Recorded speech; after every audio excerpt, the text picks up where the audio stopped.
Get ready to hear the truth about America on a show that's not immune to the facts with your host, Dan Bongino. Welcome to the Dan Bongino Show. Producer Joe, how are you today? Hey, another week, more information and entertainment. Yeah, I know. Man, it's such a gold mine for material. Huh. Terrible for the country. Good for material. Yeah. Gosh. You know, by the way, you've been infecting my brain in a good way. I'm calling everyone babe now. Hey, babe. Wife, kids, friends, neighbors. Hey, babe. That's an Armacost thing. Everybody's babe. That's a John. I can't. I just said that to you, right? I'm like, all right, babe, let's get this going. It's a Baltimore thing, so it didn't faze me. I'm so used to it. You didn't even think about it, did you? You didn't realize why I was saying that. Yeah, babe. Hey, listen, I got a lot to talk about. There's a lot of debunking to do on the shutdown, getting a ton of questions about it. The Democrats are lying again because that's what they do. Again, I'm not talking about Democrats out there in the country, voting people who are generally fed up with a lot of what's going on. I'm talking about Democrats on Capitol Hill that are seemingly immune to the truth. They're telling you things that are so factually incorrect that a modicum of research on it would show you that they are just misleading you and lying to you. I also have some, let's call them interesting developments on the ongoing spying scandal. And I've got Joe, you know I keep saying order matters here, right? Yeah. House is broken into, cops show up. Yeah, pretty standard stuff. Yeah. Cops show up, house is broken into, you got a problem? Ruh-roh. Order, ruh-roh, shaggy. I've got some interesting order matters stuff here, too, and some sound bites that are going to blow your mind again, so stay tuned. All right, today's show brought to you by our buddies at Wax RX. Man, I had to use this stuff yesterday. I needed it bad. It was interesting. I got a haircut, and I must have gotten some hair, like little pieces of hair in my ear, and, neither should you clean your ears out with cotton swabs. You're not supposed to stick them in your ear, so I had to use Wax RX. Hey, listen, when your ears aren't clean, they get really uncomfortable. Mine were. They itch, they're painful, and get plugged up, making it harder to hear. And it's really a pain in the butt. Many people use cotton swabs, candling, or drugstore remedies to clean their ears, but they don't really do the job. It can even be dangerous. That's serious. You're not supposed to do that. Now you can get a real solution for stubborn earwax. The Wax RX earwash system is doctor developed and works safely when other products fail. This is a great company. Love them. Spoke to them on the phone. They're really good. The Wax RX system is the method physicians trust the most, and it's just like the system they use in their own offices. Wax RX comes with everything you need to safely clean out earwax and condition your ears conveniently at home for less than the cost of a doctor's visit. The doctor developed Wax RX system uses special wax softening drops to break down earwax inside the ear. It has a specially engineered pump fitted with a unique tip to gently deliver the perfect amount of cleansing pressure to flush wax away. Finally, the pH-conditioned formula rinses and soothes your ears, making for the ultimate, most complete earwax removal system available. This stuff works. It's amazing. Like butter. Visit GoWaxRx.com to order your reusable earwash system today. GoWaxRx.com. GoWaxRx.com. Offer code here. We love these. Dan, my first name, D-A-N. Have it shipped for free right to your door. GoWaxRx.com. Go check it out. All right. So first on the shutdown. So Obama stuck it to you again when Obama was in office. Shutdowns were meant to be painful. They were meant to hurt you. That's what shutdowns were. Now we have some evidence of this now. Mick Mulvaney, who is the OMB director now, is also managing the CFPB, has been out there as the face of this shutdown. Hey, hold on one second. I got to turn the fan on. Hold on. All right, go ahead. Sorry, folks. Joe had to cut a second of the show out there. I had to turn the fan on. It's like I feel like I'm, in a sauna cutting weight for an MMA match here. So remember the Obama shutdown? The Obama shutdown, they stuck it to you. Yeah. They did things because this is what liberal Democrats do. They weaponize government. They weaponize government in the form of the IRS. They weaponize government with the spying scandal. These things all tie together, folks. They're interrelated. It's not conspiracy theory stuff. If it actually happened, then it actually did happen. So Mick Mulvaney, who's been the face of the Trump team during this, Democrat-enforced shutdown, I'll go through that in a second. He's been out there publicly saying, listen, we're going to do everything we can to minimize the impact on American citizens of this government shutdown. Wait, what? Joe, I thought the idea of a government shutdown under the Obama administration when they did it was to really stick it to the American people and make them feel the pain, because it's not like they actually pay for the Oh, wait, they do. Oh, okay. Now, Joe, do you remember that shutdown? I remember it vividly. Do. Yeah. I was in Maryland at the time. Remember the World War II memorial? Oh, yeah. They put up the barricades to keep out. Folks, I was there. Like, not in Maryland, like at the scene when it was going down. Yep. They put up barricades to keep World War II veterans in wheelchairs away from the World War II memorial. I'm not kidding. I was there. So what did Mulvaney say about this shutdown? Of course, they're going to do the same thing, right? The federal government now under Trump, they're going to stick it to the taxpayer. No, wrong. What did he say? Mulvaney, and I'm quoting here, this shutdown will look very different than it did under previous administrations. We are not going to weaponize it. So what are they doing, Joe? National parks. They're keeping them, quote, open and as accessible as possible. All right.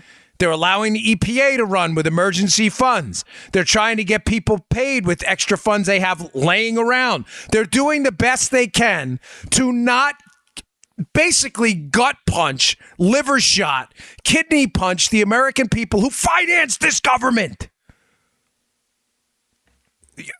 Yeah, I Hold hear on. you. Yeah. Let me read you a quote from the folks. I'm sorry. I'm sorry. I don't. With the show, we try to use reason, and I try not to get emotional because I don't like faux emotion. It's a rookie move in radio and podcast. Scream and yell up. But this is ridiculous. This is ridiculous. I was there. I saw these World War II vets get off the bus and be denied access. I was down there. I was like, is this happening?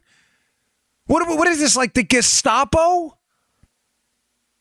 Here's a quote from the Wall Street Journal. I'm going to get to the mechanics of this shutdown in a second, too, because they're lying to you. Talking about the contrast in the Obama shutdown and now the Schumer shutdown, where Trump and their team are trying to do everything in their power to facilitate government while it's, quote, shut down. Which doesn't really shut down. I think we all know that's a myth. Yeah. Wall Street Journal says, by contrast, the Obama administration acted fast to block and lock down parks and public lands. This is, listen to this, folks. Register every morsel of this. Going on.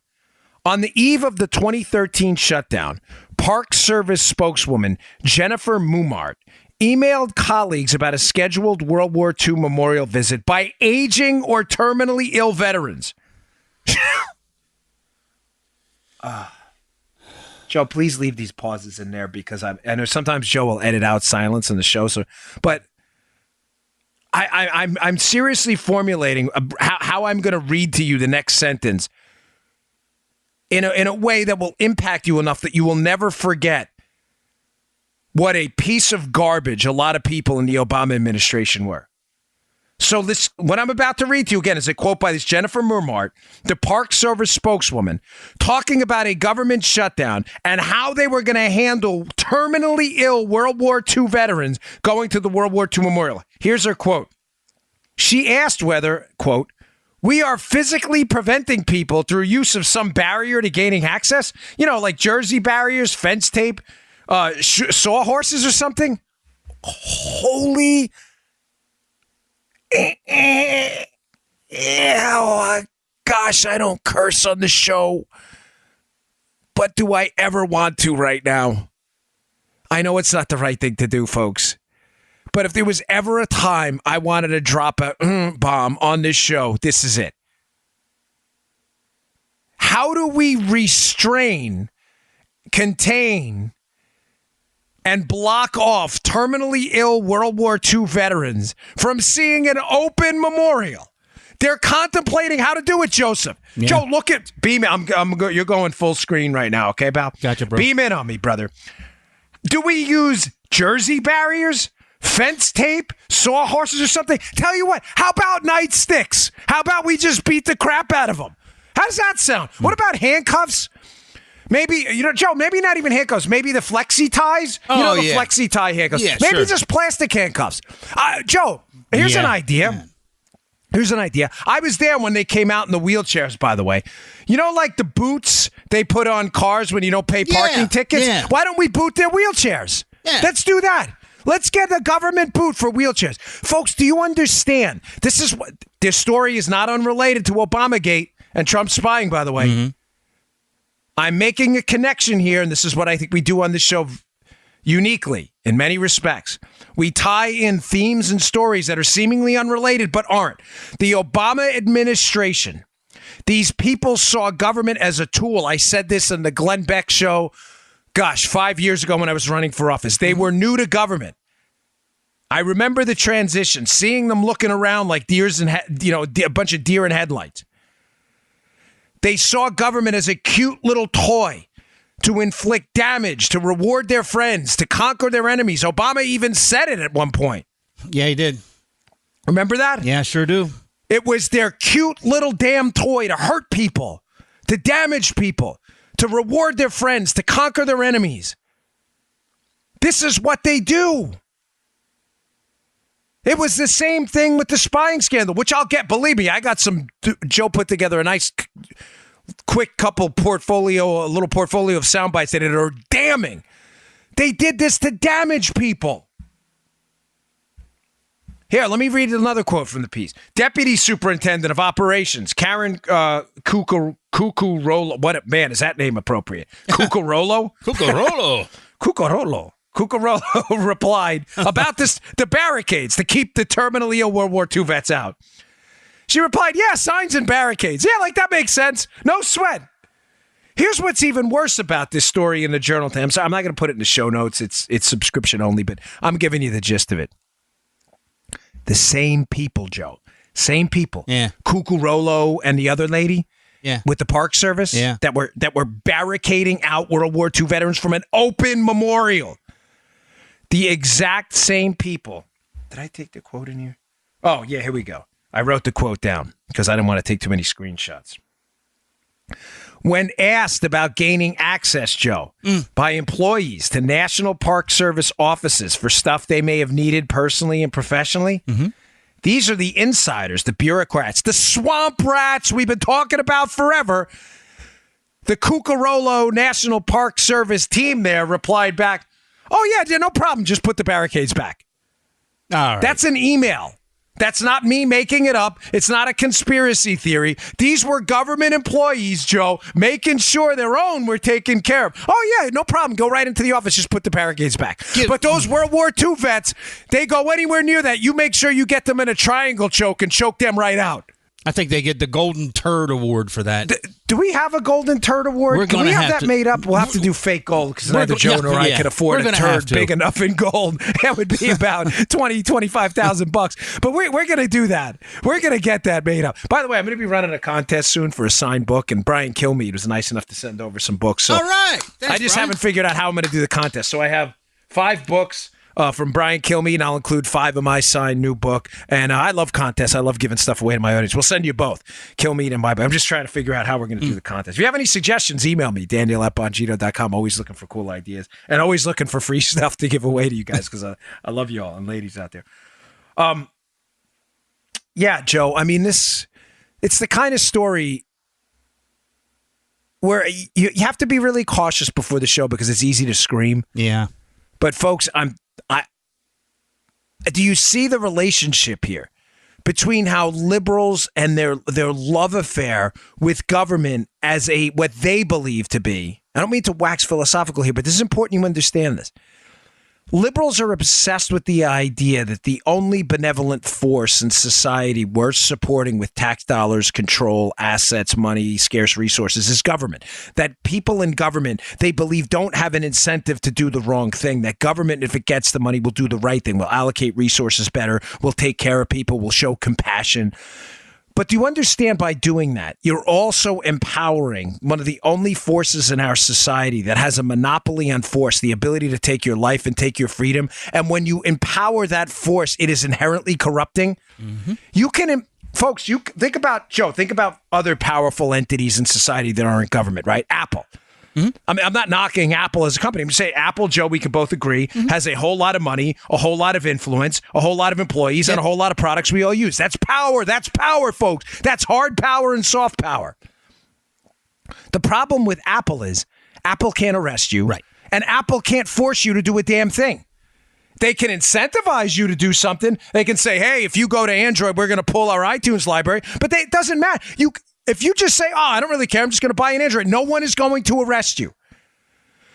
When you're a liberal and you see government as a benevolent force, and as a result of that, air quotes here, benevolent force and the philanthropic will of government, and you empower it thinking it's a good thing, and you empower a force that has the monopolistic power to take your life, your freedom, your money, and everything else, it is inherently corrupting. As Lord Acton said, power corrupts and absolute power corrupts absolutely, and that is absolutely true. Bingo. They have weaponized this. 8 years of weaponizing government. The IRS attacking conservatives. The government in a shutdown attacking World War II vets. The Obama administration attacking the Trump team. The Obama administration having people arrested. Mike Flynn, this Papadopoulos guy. These are not independent stories. Why do you think I'm a conservative? I'm a conservative precisely because I worked for the government and saw the massive power of the United States government. The discretionary power to ruin your life. Fascinating also this weekend, I don't want to jump ahead, but the FBI claims to have lost critical texts about, like Homer Simpson time, right? I mean, meanwhile, Joe, if you and I were being audited in our new company here we've started, because we got a ton of things going on, by the way. Yeah. A ton between the book and NRA TV and everything like that. If you and I were to lose a single document about taxes, we'd be in jail or fined. You bet. What kind of scam is this? You think this is what the founding fathers fought for? I would argue, a tyrannical king in England didn't have the power now that supposedly a liberty-loving constitutional republic has to impact your life today. Okay. Getting back to this. On the budget shutdown, because there's just a couple of critical myths that need to be debunked immediately. And I'm going to move on to some other content because I do have a ton of stuff to talk about today. It's unfortunately a busy news day. I mean that. It's great for my show, but I'm an American citizen. I don't want great show content. I can give you a great show without watching my country fall apart. So DACA, number one. The Democrats are now insisting they're starting to move away from it a little bit because they're realizing how bad it looks that the Democrats shut down the government over illegal immigrants. But their initial proposal, and I had a debate with Chris Hahn and Judge Janine on Saturday night, and they all coordinate their talking points, folks, the Democrats. They're saying, well, there was bipartisan agreement on a DACA deal that stands for Deferred Amnesty for Childhood Arrivals. Okay? Their talking point is there was bipartisan agreement on that, and the Republicans are not passing a budget because of this DACA deal, even though there was bipartisan agreement. Let me debunk this stupidity immediately. Thank you. Folks, let me tell you in no uncertain terms, and to the liberals listening, there is no DACA bill. There is no DACA bill. Now, Chris Hahn, who I debated, decided to engage in this, what they always do, this, hey, look, shiny red ball, like squirrel. Watch deer. I mean, this is what they do. He said, well, there was bipartisan agreement on one. Folks, there's bipartisan agreement that snow is cold. That doesn't mean there's a recognition of snow is cold bill getting ready for the president to sign. Bipartisan agreement doesn't mean anything. Listen to me. There is no DACA bill. For liberals, let me say it again. There is no DACA bill. Then Hahn came back with another one because, one lie is not enough. They got to compound it. He came back and said, well, the Senate's working on one now. Joe, were you a civics major in college? No. No, okay, you weren't. Neither was I. Okay. Now, neither of you and I are inside politician swamp rats, right? Right. Let me ask you this. All right. Up on Capitol Hill, is there, I'm going to give you a few choices. I mean, this is going to be a hard question, so really pay attention here to get the, as I used to say in my grammar school, Forest Brook Elementary, right? Put your thinking cap on. All right. Is Capitol Hill, does it consist of just the House of Representatives, just the United States Senate, or the House of Representatives and the United States Senate? Go! Well, it's got them all, Darren. It's got the House of Representatives. Yeah, very good. This is not hard, folks. Matter of fact, I set that question up so stupidly, because there's no other way to do it, that I think looking at Joe, he was like, is this, I don't know, like, are you messing with me here? Like, this can't be this dumb. So what do they come back with next? They go, well, there was agreement in the Senate on a DACA bill. Okay, but not in the House. So what you're saying is what I just said, that there was no bill ready for the president to sign on DACA. None. No. So you're basically acknowledging, as you're telling me I'm lying, You're telling me I'm telling the truth at the same time. And this is what's upsetting me, let's say, about this. I know kids listen to the show. The Democrats, folks, this is why my anger I couldn't wait to do the show today. By the way, I'll be doing a regular hit on Monday morning on Fox and Friends now. So for those of you tuning, I got so much going on. I just want to make sure you all know. But I got up really early and I spent like 3 hours putting this together because I just don't understand how people get suckered so easily by nonsense Democrat talking points they just make up. There's no DACA bill. There is no bill for the president to sign. What I'm telling you is a fact. There's no DACA bill. So any of your friends, your liberal kook friends, telling you the government was shut down over a DACA bill, say, what's the bill number that's passed the House and the Senate ready for the president to sign? They don't have it. It's made up. There's no DACA bill. We got to say things 5 and 6 times here. I mean, it's like, can you just, oh God, folks, seriously, forgive me. I shouldn't use the Lord's name in vain. My apologies. But can you just tell the truth for once? Can you just one time, Democrats, tell the truth? Do you understand that although the Republicans are no great shakes, I think Joe and I have been relatively fair in our criticism of sellout Republicans? Yep. Do you understand that the Democrats are just institutional liars? They lie to you about everything. There's no bill. There's no bill. You can't prove me wrong. Because there's nothing wrong. There's no bill. You shut down the government over nothing. The DACA deadline isn't even until March 5th. There's no bill. So you say, well, why did they shut it down? Because the Democrats weaponized government, just like Obama gave you the double-barrel middle finger when he shut down the government in 2013, refused to sign the budget that actually passed, and told World War II terminally ill veterans to beat it and get back on the bus. Ooh, yeah! Darn right. This is what Democrats do. The party of John F. Kennedy is dead. These are tyrants. These alleged civil rights activists on the Democrat side are nothing but enforcers of lies, manipulation, and the police state. That's it. And when they don't get that, Antifa-style violence. That's all they are. There is no more to this party. Couple more nonsensical talking points they put out. Because this is what Han hit me with on Saturday night. And they're just making it up. Now, Joe, they're realizing that, well, we're shutting down the government for a DACA bill that doesn't exist. And our messaging is what? That American taxpayers have no government now because we want illegal immigrants to have amnesty? Not really a winner, Joe. Right. Ding, ding, ding, ding, ding, ding, ding. Probably not a good idea. So now what are they doing? They're trying to change their messaging here. So Han hit me with this other one. Well, no. The real reason now, Joe, is the Democrats don't want to fund our military with a continuing resolution. In other words, there should be some extended budget timeline planning, an actual year-long budget, right? Yeah. Wait. Come again? Folks, you do understand, right? For 8 years under Barack Obama, they funded the military with a continuing resolution. So now let me get this straight. Now that Trump's in office, CRs are no good anymore. They were great under Obama. And by the way, I agree CRs are a really stupid idea, continuing resolutions, that we should plan out in advance like any other entity. I'm absolutely in agreement. But your logic now you're using with us that you expect us to believe like dopes is that now all of a sudden CRs are horrible. So, Joe, the alternative is let's not fund the military at all. Double-barrel middle finger again. Oh, okay, that makes sense. Yeah. Finally,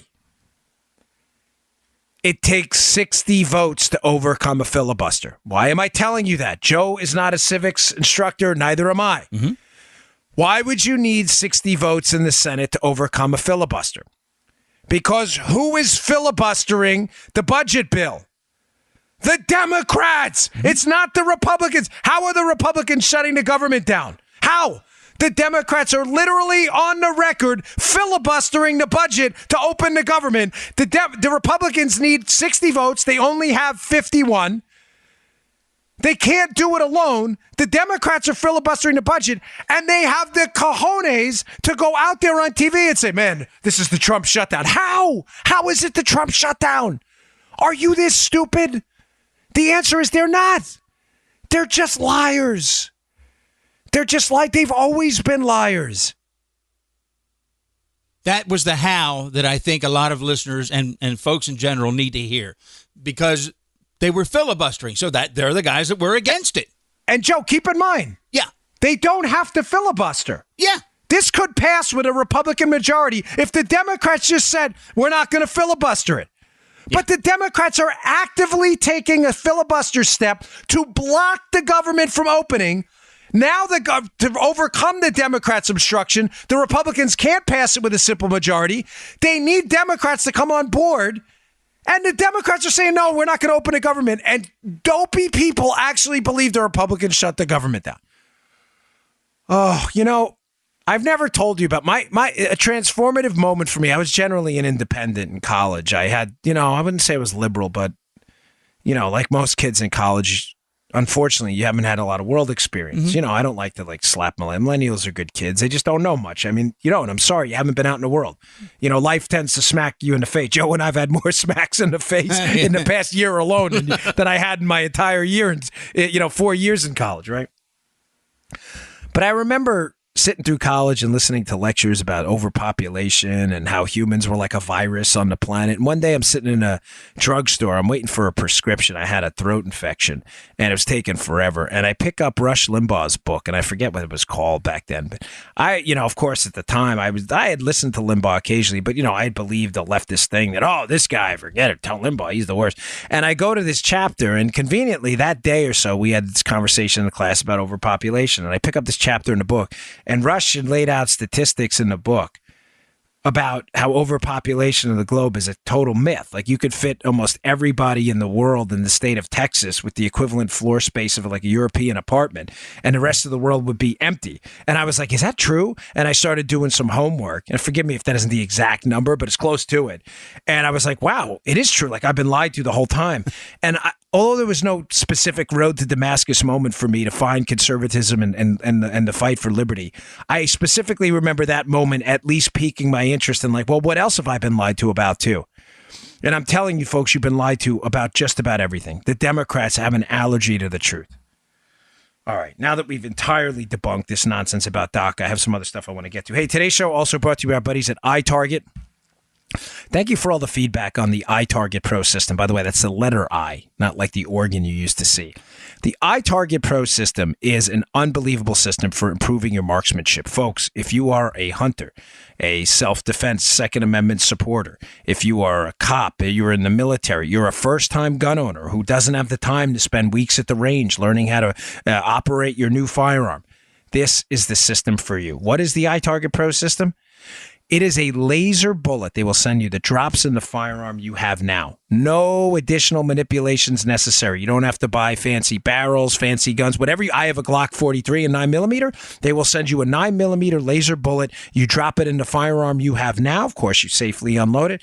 It has a rubber backstop. It's not going to damage your gun anyway. You don't have to buy any special equipment. And that laser bullet, when you dry fire with the laser bullet in the chamber, it's going to emit a laser onto a target they send you. And you will see exactly where your rounds go. Now, one of the things they used to teach us in the Secret Service and the NYPD was obviously safely unload your gun and practice dry fire drills. Dry fire meaning there's no round in the chamber. Practice your trigger control. Slow, pull back in a deliberate fashion. Engage that click. Let it back out slowly, right? Equal light on both sides on the front sight. Line it up on top. Folks, these are critical marksmanship skills you have to develop. Acquire that front sight, really important. You can do this safely in the safety and security of your own home. The range is great. We love to go there. You should go there. But you can't go there all the time. It's expensive. You have to clean your gun. You have to drive back and forth. You have to buy the ammo. You can practice every day. We have listeners who don't put the system down. They love it. They love it. I have a guy, he emailed me. He says, listen, I'm in a wheelchair. I can't get to the range all the time. I can't stop messing around with this thing. It's the greatest thing ever. You can practice all kinds of different ways. You can use corners in your house. You can use cover. You can all do it safely in your own home. Competitive shooters dry fire 10 times more than they live fire. This is a way to take your dry fire practice to the next level. Go to itargetpro.com. That's itargetpro.com. That's the letter I, itargetpro.com. Pick this system up today. You will absolutely love it. And use promo code Dan, my first name, 10% off. 10% off. That's a nice promo code, folks. They're really generous over there. And their customer service is phenomenal. itargetpro.com. Go check them out.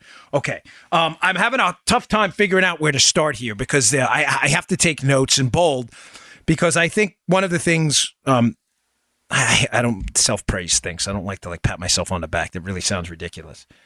Let's just say one of the things I think Joe and I do differently on this show is we try to keep things 30,000 feet and then lay out the case afterwards, but constantly bringing it back to the overall point. Because the problem with some of these cases, especially the spying scandal, the Obamagate spying scandal on the Trump team, is, ladies and gentlemen, it's so complicated. It has taken Joe and I, 7 episodes to describe it all? But I don't want you to ever lose in this some big bird's eye view points. Number one, the Obama team spied on the Trump team. This is not in dispute. Nobody, even liberal, even the Obama team's not denying it. Susan Rice admitted to it. Samantha Powers, they admitted to it.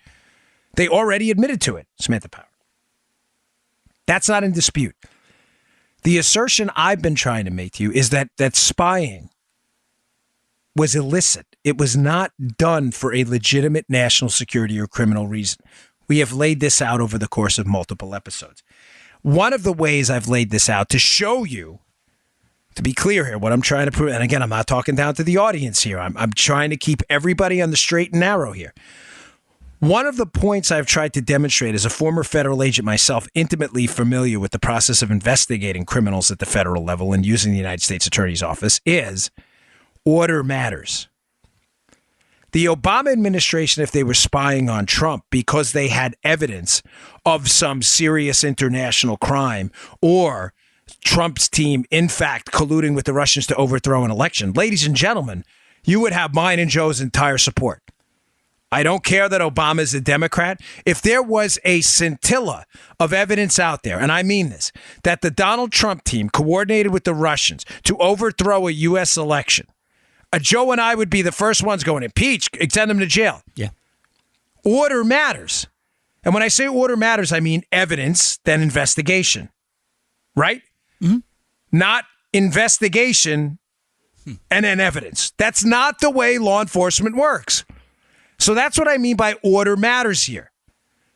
The problem I have with the entire Obamagate spying scandal, Joseph, is it's clear from anybody paying attention that the investigation happened only with the intention to try to fabricate evidence later for a crime that didn't exist. Order matters. Mm-hmm. I have some more. Now, the reason I'm bringing this up today, again, walking you through this slowly, is I have some other order matters issues here. I was forwarded an interesting article by a listener this weekend, and we've seen it. I've read it. I'm not trying to be like Mr. Know-It-All. I've read the article's old. It's not a new one. But he was right. Like, we don't want to lose some of the things that happened afterwards. Now, here's what order matters, right? Remember, order matters. Crime investigation, not investigation, then find the crime, right? I am going to put an article in the show notes today. Please sign up for the show notes. Please. We are really working hard to get you the best quality articles out there. And they're not, folks, here's the difference between my show notes and other aggregators. I'm not patting myself on the back. I'm just telling you, some of the stuff I'm sending you is not from today. It's from months ago, but it's applicable today. You're not going to find that on other aggregators. Other aggregators send you out today's news. They're great sites, don't get me wrong, but this is today's events. And today's events may be relevant to a story that happened 6 months ago. Today's show notes, I have a story from months ago, right? Yeah. By the New York Times, sent in by a listener. Thank you. You know who you are. And he was absolutely right. He's like, Dan, remember this? And I was like, boom. Booyakasha. You're right. I'm like, how did I forget this article? It'll be in the show notes today. What is the article? You're like, stop teasing. Just get to the darn article. It's a New York Times piece about an initiative by the Obama administration Joe, pay attention here. This is important. Post-election. Post-election. So Obama's still the president. Trump is the president-elect. Mm-hmm. They're in the transition period, and there is an order signed by Obama to share information gathered by the National Security Administration, to share it more widely throughout the federal government so that more entities have access to said information. Now, I will put the piece in the show. Read it. It's not long. Read this piece, knowing what you know from the prior episodes that the Obama team had spied on the Trump team, and I'm telling you, they had no legal predicate to do so. The dossier was a legal front on an illicit operation using the legal mechanisms of the Foreign Intelligence Surveillance Court to cover an ongoing sting operation against the Trump team.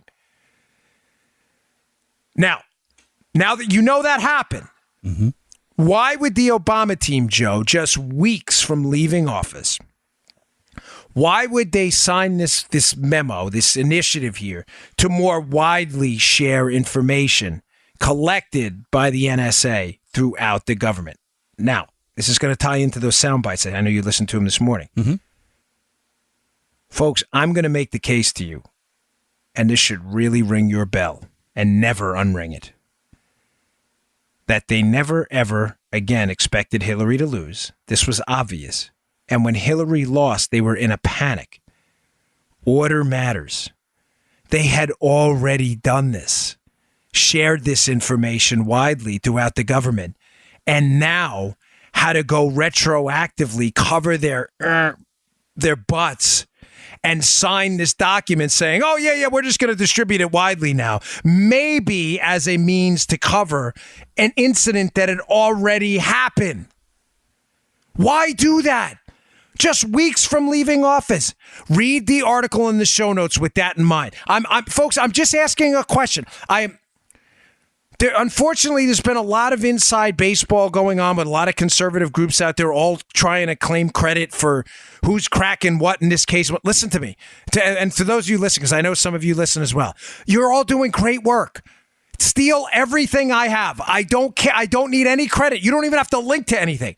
I'm telling you with absolute certainty, all Joe and I care about is this story getting out there. I have shared links. I have cited people. I have enclosed articles. I will. You have something to say? Send it to me. I'll put it on my email list. There are an enormous number of people who will read it. But I'm telling you, something happened here. Read the New York Times piece, and my guess is it was Jim Clapper who was covering his butt here, and people in the Obama team realizing they'd already shared information throughout the government, and they had to put something to paper, just like the FISA warrant, even though the spying was already ongoing, to put a legal patina, a legal faux cover on an already BS ongoing operation. I'm just asking you the question. Why would they do it otherwise? Why? There should be some kind of controls between collection and analysis, folks. Think about what I just told you. I understand the awesome powers of the federal government. If the federal government can collect information on anyone at any time, emails, phone records, and it's given over to analysts to, Joe, air quotes, analyze how they see fit, you're living in a police state. Now, there doesn't have to be a wall between the two, but there has to be some controls. And what were those controls, Joe, throughout the history of the United States before FISA, 702, and all this other stuff? Those controls were warrants. Going to a judge and saying, we need information from this analytical pool of info. We need information on Joe Armacost because we have probable cause to believe Joe ripped a mattress tag off. Or whatever. You get my point. Yeah. It wasn't a wall, but it was a choke point to prevent the government from analyzing information about innocent Americans. I'm telling you, that's what happened here. Order matters. Order matters because the document comes out putting a legal face on the sharing of information widely throughout the intelligence and law enforcement community. I'm telling you, the order came out after it was already happening. Why? Because Obama's sitting there, Joe, in December when this thing goes through, a month after losing, going, holy, what the heck just happened? Now we're going to have to cover our butts. Now, Remember that? I don't have it with me, but remember about a week ago, Joe played a cut of Jim Clapper, the former ODNI, Director of National Intelligence, who has access to all of this scheme, the spying on Trump. Jim Clapper says multiple times on taped interviews that are still out there. Taped interviews that are still out there. He says multiple times there is no warrant to spy on the Trump team that he's aware of. I'm telling you, this document is Jim Clapper's effort to cover his butt, to put an ex post facto legal cover on an ongoing crap operation against the Trump team that had no evidence to be started in the first place. Now, I've got some beauty sound bites for you. This is Evelyn Farkas, folks. Who is Evelyn Farkas? I'm going to play for you 2 sound cuts. Evelyn Farkas is a Deputy Assistant Secretary of State involved with what country, Joe? This is going to amaze you. Joe, put on your shocked face here. Russia. There he is, Joe. Someone give Joe the Heimlich maneuver. He's choking on his own saliva right now. So this is a woman in the Obama administration, Evelyn Farkas, right? She is the Deputy Assistant Secretary of State in charge of Russia. Remember what we talked about before? The NSA is now saying, oh, no, it's all good. Now we're going to share information we collected on people throughout all of these entities, although I'm telling you they already did it. Here's how they did it before. Let's play a cut of Evelyn Farkas. This is her just days before the election.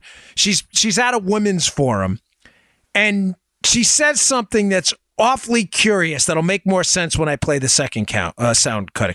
Play Farkas, number 1. I think the most important thing, first of all, I have to say is it's not a done deal, as you said. And so to the Americans in the audience, please vote. And not only vote, but get everybody to vote, because I really believe we need a landslide. We need an absolute repudiation of everything, all of the policies that Donald Trump has put out there. I'm not afraid to be political. I'm not hiding who I'm rooting for.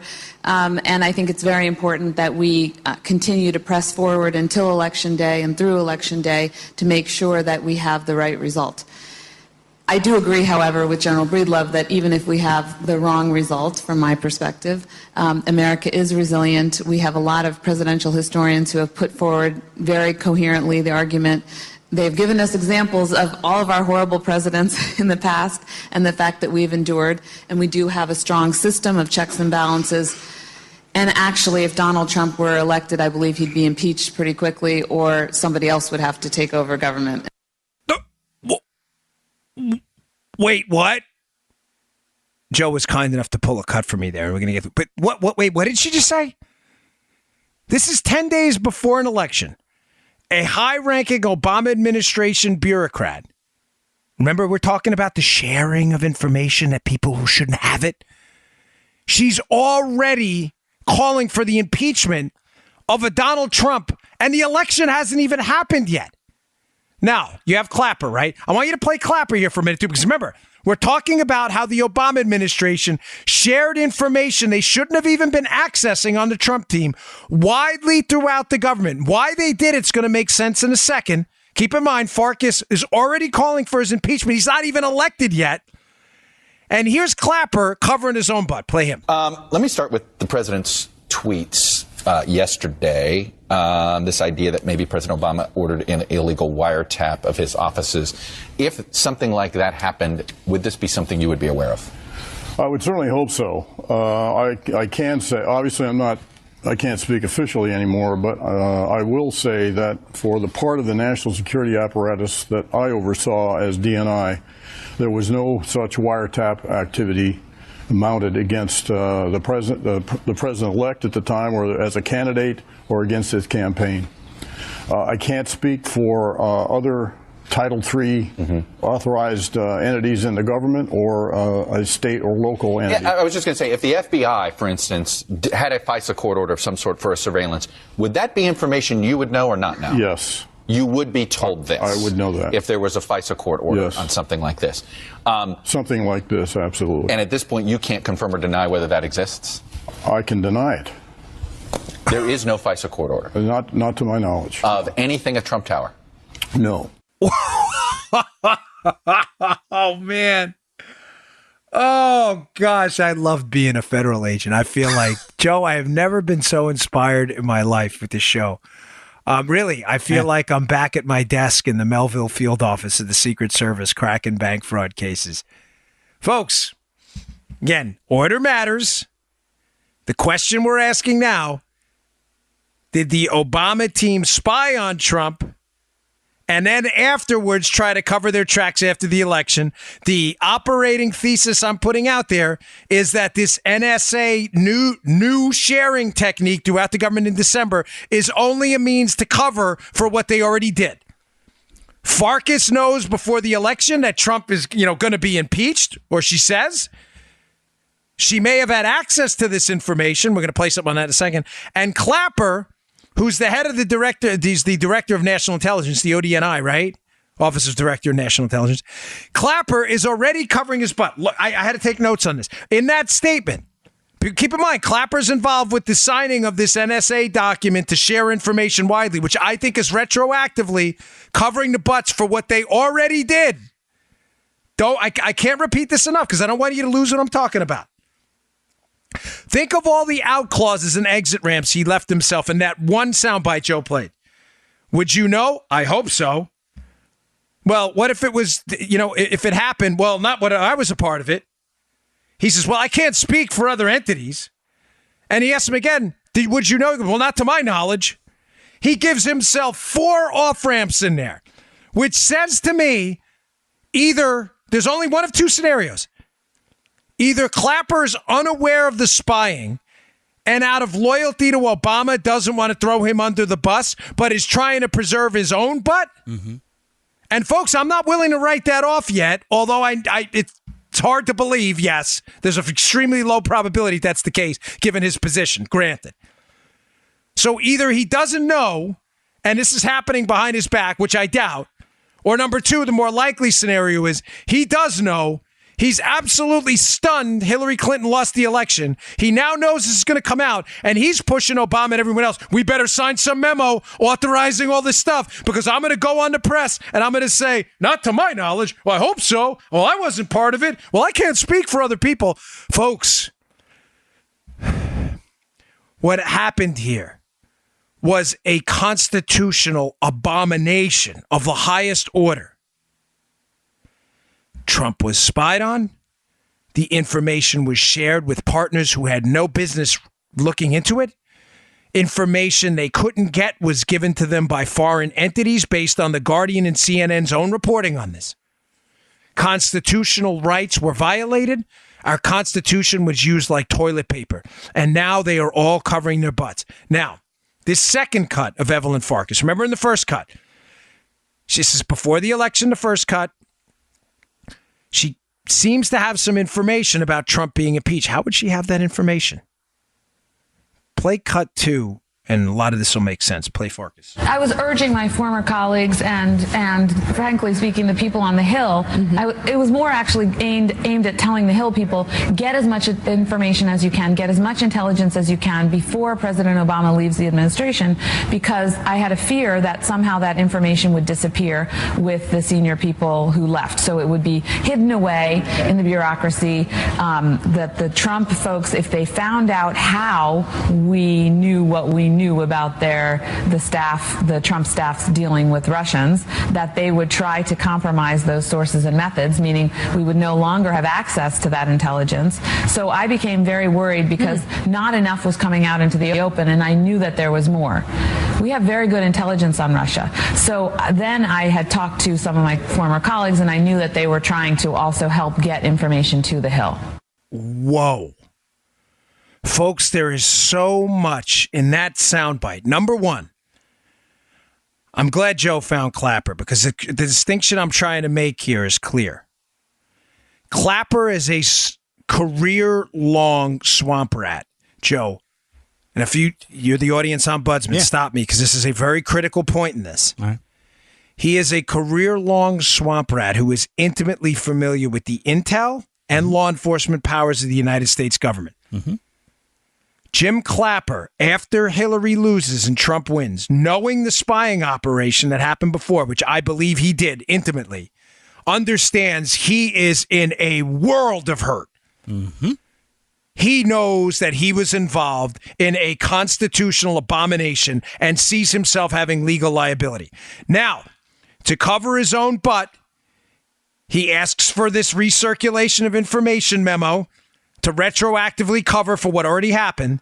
He also goes out and makes media appearances where he covers his own butt and leaves off-ramps everywhere. Well, I didn't know. I hope so. I wasn't part of it. I can't speak. Don't speak. Just like No Doubt, right? Not to my knowledge. He leaves himself off-ramps everywhere. Why? Because for all of my beefs with Jim Clapper, this guy is smart. Because he's a swamp rat, Joe. Uh-huh. And he understands the power of the swamp. And he knows he is in deep, he gets it. Contrast that with Farkas in that media appearance on MSNBC I just played for you. Who's a bureaucrat. She's a doctor. Not a doctor of medicine, a medical doctor, but a doctor of philosophy, specializes in Russia. Farkas is a career-long bureaucrat, so immersed in the power of D.C., but not understanding intimately the intelligence and law enforcement powers of the United States government, because that's not what she does. She's a bureaucrat. Yeah. That this dope goes on MSNBC and basically gives the same explanation, but instead of providing 4 off-ramps like Clapper does, she provides on-ramps for everybody to look at her. She says, hey, we had good intel on Russia. We wanted people up on Capitol Hill to see it. Evelyn, were they authorized to see that data you're talking about? Oh, no, they weren't. So you basically broke the law. I did? Shaggy? She has no idea because she's a bureaucrat. Joe, you seeing the distinction? Yeah, I sure am, and I'm sure the listeners are, yes. How law enforcement guys like me and intel guys like Clapper, although I think we're different, obviously different people who share different ideologies, we understand the awesome power of the government to turn its power on you because we wielded it. Farkas has no idea. She's a bureaucrat. She goes on NBC and basically admits to her part in a constitutional abomination and thinks nothing of it. Oh, yeah, we had all this intelligence and we wanted to make sure people up on Capitol Hill saw it. Mm-hmm. Now are you seeing how this is all tying into the memo? The memo is a way to cover what's already been happening, an illegal spying operation against Trump where information is fed widely throughout the federal government to people who have no business seeing it at all. Clapper sees that's a problem, asks for the memo to cover his butt, does TV appearances to cover his butt because he's afraid of the intelligence operation he runs because he doesn't run it anymore. While Farkas, this dopey bureaucrat, has no idea. She goes on TV because she's been so enmeshed in the swamp, she doesn't even understand the power of it to turn on her. And she goes on TV and basically admits to it. Now, you know I like timing. Mm-hmm. Because as I always tell you, remember the names. They're always going to be reappear. Let me add a little caveat to that. Remember the dates, too. The timing of that piece, Joe, I didn't tell you this before the show, that MSNBC hit by Evelyn Farkas, where she admits to sharing information widely throughout the government on the Trump team. What did she say? The Trump team has no idea how we know what we know. No, we know. You spied on them. No, we absolutely know. The date on that is critical. The date of that appearance on MSNBC is March 2nd, 2017. Why does that matter to you? Because what happens on March 4th of 2017? Donald Trump sends out the tweet from his Twitter account saying that his wires were tapped in Trump Tower. Now, I've already told you that Mike Rogers visits Trump November 17th of 2016. Doesn't tell the White House about it, Mike Rogers. Mike Rogers, who at the time is head of the NSA. He goes up there, and I believe, and as do many others, I'm not claiming proprietary interest in this, that Mike Rogers warns Trump on November 17th, they are listening to you. They are spying on you. And notably, they are spying on you here. Trump leaves Trump Tower November 18th, the next day for Bedminster, and the media doesn't ask a damn question about it. So one of the questions that's been outstanding is, why would Trump wait from November of 2016 to March of 2017 to send the tweet out about Trump Tower being wiretapped. Folks, I'm going to suggest to you that it may have been in response to the media hoopla surrounding this March 2nd Evelyn Farkas appearance on MSNBC, where she comes out and basically openly admits that they were listening to the Trump team and sharing the information with people who shouldn't have had access to it. Listen, I'm not in the guy's head. No one told me this. I'm not going to spin your wheels. It is a little bit of speculation on my part, but I'm trying to put pieces together like any investigator would using a timeline. Mm-hmm. There had to be a reason. I'm going to suggest to you that it may be in response to this Farkas appearance, where she admits to basically, she exposes Obamagate for what it was. Does all this make sense, Joe? Yeah. I mean, that the timeline, the names, they're just devastating, folks. Yeah, it's pretty clear. Yeah. All right. Hey, one more thing. Today's show brought to you by our buddies at Brick House Nutrition. Hey, thanks to everyone who bought the products. And I got a nice email this morning about Field of Greens, which is a terrific product. They said, hey, you weren't kidding. It really does taste good. I think it tastes great. I put it in water as a little pick-me-up. What's Field of Greens? Well, folks, you know, you're supposed to eat your fruits and vegetables. We all know that. And I try to. I mean, I eat a lot of dried berries. I love carrots. But the reality is it's tough for us to get that many servings of fruits and vegetables in a day. So I asked the guys at Brick House Nutrition, I said, guys, please put together a product out there, a food product. This is not a supplement. This is actual food. I said, all we got to do is grind up the fruits and vegetables, take the water out. You can drink the water with it. And basically, you'll get all these servings of fruits and vegetables in a handy dandy drink every day. You take a scoop, you throw it in water. What do you get? You get cherries, you get blueberries, you get pomegranate, ginger, licorice, you get prebiotic material. This stuff is fantastic. It tastes great. Great for your, we all know, fruits and vegetables are the key to long life, prosperity, health. I mean, it's just a really good product. It's delicious. I put it in V8. Sometimes I put it in green tea. I mix it with a little collagen. It's really, really good. It's called Field of Greens. Go to brickhousenutrition.com/Dan. That's brickhousenutrition.com/day. Pick up your bottle of Field of Greens today. You're going to love this stuff. It tastes terrific. Put it in juice. It tastes even better. But you need those micronutrients, those macronutrients. This is like an insurance policy for your fruits and vegetables, okay? We're big on insurance policies on the show, from Patriot Supply to food products. Now, consider this your health insurance policy. Eat your fruits and vegetables. In this case, you can drink them. You can drink tons of servings a day. Give it a shot. brickhousenutrition.com/Dan. That's brickhousenutrition.com/Dan. Hey, quickly for tomorrow's show, one of the things I want to get to, folks, there is a interesting story I saw in the Journal today about Canadian healthcare and how it ties in things like Common Core, net neutrality, and ongoing themes, again, with the Democrat Party. I'm going to leave you with this because it's an important piece I want to get to tomorrow. Anything that they call common, liberals, they usually mean common and misery. Common Core, net neutrality means you'll all be neutral and miserable together.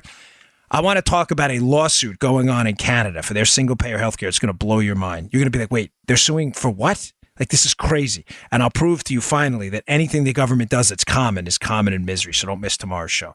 All right, folks, thanks again for tuning in. I appreciate it. Please go to Bongino.com. You can listen to my show on Bongino.com, and please sign up for my email list there as well. Thanks. See you tomorrow. You just heard The Dan Bongino Show.